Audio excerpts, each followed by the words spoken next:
So a number of years ago, I was asked to come down to Alabama to help campaign for the repeal of a food tax. In Alabama, food is taxed at 10 to 12%, which is a very, very high number. And if you are a low-income person in Alabama, that's going to take a huge chunk out of your income. What was interesting to me traveling out to rural areas of Alabama, so poor and so distant that they weren't even on the GPS, so we're talking about people living in trailers on scrubland that you can't find, is that they are facing higher food costs than virtually anybody else in the country.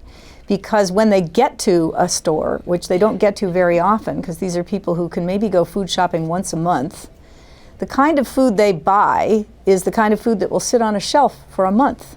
And it's canned, and it's salted, and it's fat, and it's really bad for you. And as a result, you see huge obesity problems in rural areas of Alabama.